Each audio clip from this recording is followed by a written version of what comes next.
গরমের সময়টা বাটিকের শাড়ির একটা ধুম পড়ে যায় চারিদিকে। বাটিকের শাড়ি পরতে কিন্তু বেশ ভালোই লাগে। আমি তো অলরেডি বাটিকের শাড়ি দুইটা নিয়েই নিয়েছি, কিন্তু কি বলবো, বরমশাই শাড়ি বলতে গেলেই বলে বাটিকের শাড়ি কেন। আর ও আগের বছর আমাকে একটা বাটিকের শাড়ি কিনে দিয়েছিল, নিজে নিজে পছন্দ করে। শাড়িটা এত সুন্দর হয়েছিল, পরলে নাকি আমার আরও গ্লেজ দিত চেহারাতে। ও যেটা পছন্দ করে কিনবে সেটা আমাকে পরলে ভীষণ গ্লেজ দেবে, আর ওর পছন্দের ওপরে ওর কনফিডেন্স আছে।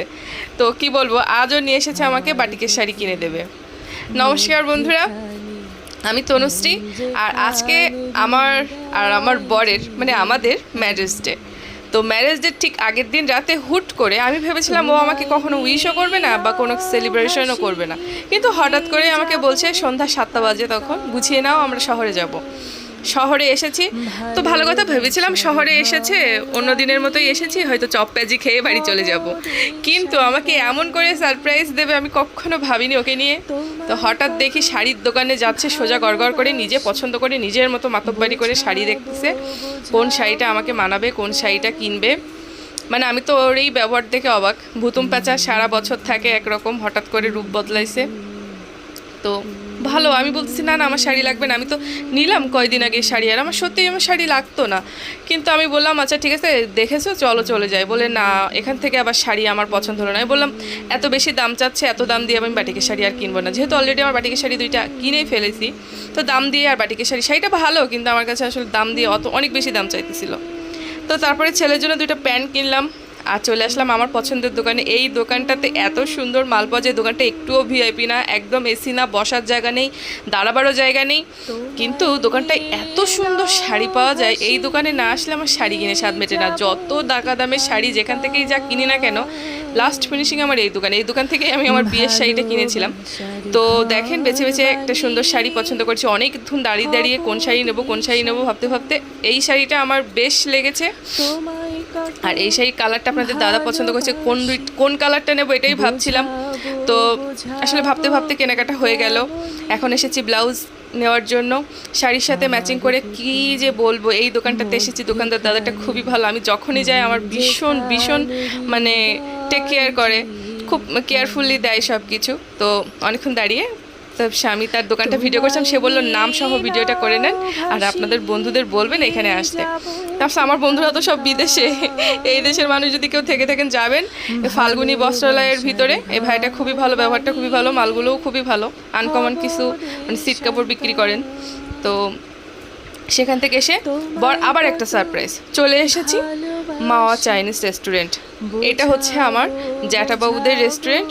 তো আমার জ্যাঠাবাবুর রেস্টুরেন্ট অনেক পুরাতন এবং কি বলবো ভীষণ নাম করা একটা রেস্টুরেন্ট, আমাদের সাতক্ষীরায় এক নামে চেনে মাওয়া চাইনিজ।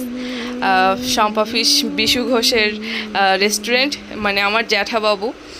তো আমার জ্যাঠাবাবুর রেস্টুরেন্টেই চলে এসেছি ম্যারেজ ডে খাওয়া দাওয়া করতে। আর এই যে ম্যারেজ ডের জন্য মানে খাওয়া দাওয়ার জন্য উঠছি, মানে আমি জাস্ট এতটা অবাক। আমি বাড়ি থেকে একদমই সিম্পলভাবে এসেছি, গরমে বেরোতে ইচ্ছা করতেছিল না। তো আমি ভাবিনি এত কিছু হবে, তাহলে বাড়ির সাথে থেকে আরও একটু সাজুগুজু করতাম আর কি। আমি মানে খুব সিম্পল এসেছি, যে ওর যেরকম আসি আর কি সেরকম। তো একটার পর একটা সারপ্রাইজ পেয়ে তো আমি একদম মহা খুশি। আর এই যে এখন আমাদের খাবারের মেনু চলে আসছে, কি খাবো না খাবো ওই সিলেক্ট করছে। আমার কাছে আজকে আর কোনো কিছুই দিচ্ছে না, ওই সবটা প্ল্যানটা সাজিয়েছে হঠাৎ করে সারপ্রাইজ দেবে বলে। আর আমি কি করব, আমি বসে বসে ভিডিও করছি, আমার যা কাজ, যেটা করতে আমি কমফোর্টেবল ফিল করি। তো কেনাকাটা করলাম, এবার খাওয়া দাওয়া করব। আর দুইজন ফ্রেন্ড আছে ওর, তারা আসবে, তাদের জন্য অপেক্ষা করছি। তো খাবারের অর্ডারটা দিয়ে আমরাও একটু ভিডিও করছিলাম। অনেক মানুষ ছিল ঈদের পর দিন, আমি ভেবেছিলাম ভিড় হবে না, কিন্তু প্রচুর ভিড় ছিল। এটা এসছে, সব কিছু বুঝিয়ে দিচ্ছে কি খাবো না খাবো। আমি কিন্তু এখনও পর্যন্ত জানি না যে আমাদের জন্য কি অর্ডার দিয়েছে। আমি ভাবছি হয়তো কোল্ড ড্রিঙ্কস স্যুপ টুপ টাইপ কিছু হবে, কিন্তু দেখা যাক। আর এই যে শাড়ি কিনে তো আমি ভীষণ খুশি, কেননা শাড়িটা আমার এত পছন্দ হয়েছে, এত সুন্দর একটা দামের ভিতরে, এত সুন্দর একটা কালার, আর শাড়িটা এতটা সফট। আমি এই ধরনের শাড়ি আর কি পছন্দ করি, গর্জিয়াস না, সিম্পলের মধ্যে ধামাকা, ঠিক আছে। তারপরে আমার ছেলে দেখেন খুব খুশি হয়েছে, ওর জন্য দুইটা প্যান্ট নিছি। ওরে তো একেবারে কিছু না দিলে হবে না, সামনে ওরও স্পেশাল দিন। সো আমাদের আসলে এই জুন মাস মানেই স্পেশাল দিন, জুন মাস মানেই একটা ধামাকা কিছু। এই গরমের মধ্যে আসলে সেটা আমরা ঠিকভাবে এনজয় করতে পারি না, এটাই হচ্ছে আমাদের দুঃখ। তো বরমশাইয়ের সাথেও একটু ভিডিও নিয়ে নিলাম। জানেন তো এখান থেকে 5 বছর আগে ভীষণ করোনা লকডাউনের মধ্যে আমাদের বিয়ের ডেট ফিক্সড হয়েছিল। ইভেন বিয়ে করতে যখন আমার বর এসেছে মাথায় বড় টুপি মুখে মাস্ক, আমি এটা দেখে ভীষণ অবাক। বিয়ে করতে এসে মুখে মাস্ক, আমিও কি মুখে মাস্ক দেবো, মানে আমার কাছে এটা অবাক লেগেছিল। তো যাই হোক, দেখতে দেখতে কিভাবে 5 বছর হয়ে গেল। আর এটা ঠিক ম্যারেজ ডের আগের দিন রাতের সারপ্রাইজ, এখনও তো ম্যারেজ ডেটাই বাকি। তা আমি ভিডিওটা বড় হয়ে যাবে বিধায় খণ্ড করেই দিলাম। তো ম্যারেজ ডের আগের রাত আর পরের রাত এভাবেই ভিডিওটা ছাড়বো আপনাদের দেখার সুবিধার্থে। দেখেন আমাদের খাবার চলে এসেছে, ওয়াও! আর কি বলবো, মাওয়া চাইনিজের এই ফ্রাইড রাইস আর নিয়েছিল এখানে চিকেন মশলা। এত সুন্দর এই চিকেন মশলাটা যখন আমাদেরকে দিয়েছে একদম খাসির মতো মনে হচ্ছে যেন খাসির মাংস, আর গন্ধটাও ঠিক তাই। আমি তো ভেবেছিলাম ভুল করে মটন দিয়ে দিয়েছে, ওর বাবা ভাবছে হয়তো এবার তো অনেকটা টাকা বিল হয়ে যাবে। কিন্তু এই চিকেন মশলাটা এত সুন্দর ছিল, আমার জ্যাঠফুর রেস্টুরেন্টে কিছু বলার নেই, জাস্ট দারুণ। অনেক রেস্টুরেন্টে খাই কিন্তু আমার এই রেস্টুরেন্টের ফ্রাইড রাইস আর চিকেন মশলা দারুণ লেগেছে।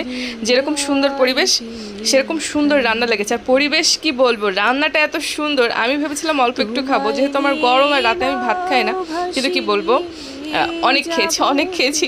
প্রচণ্ড কষ্ট হয়েছিল আমাদের খেয়ে, আর রান্নাটা খুবই সুন্দর।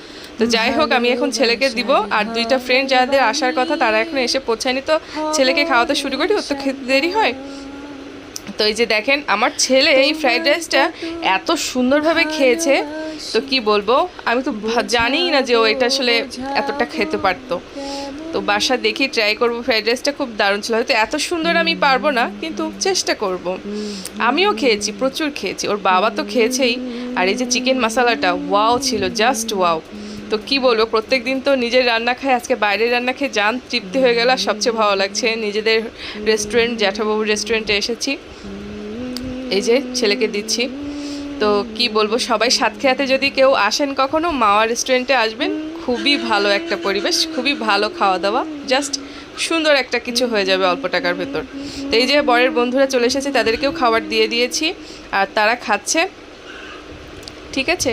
আর বরমশাই তো একটু ফোনে ব্যস্ত আছে, সেও খাচ্ছে, ছেলেও খাচ্ছে, আমিও খাচ্ছি। মানে আজকের দিনটা এত সুন্দর হবে, আমি সকাল থেকে প্রচুর কষ্ট করেছিলাম কিন্তু ভাবিনি এত সুন্দর হবে। আচমকা জিনিসটা খুব ভালোই লাগলো। আমার বরটা এরকম আগে ভাগে কিছু বলবে না, হঠাৎ করেই এমন কিছু করবে যেটা আসলে অ্যাকসেপ্ট করতে গেলেও সময় লেগে যাবে। আমি না হঠাৎ করে কিছু করলে সহ্য করতে পারি না। তো ভিডিওটা এখানেই শেষ করছি, নেক্সট ভিডিও দেখার জন্য অপেক্ষা করছি।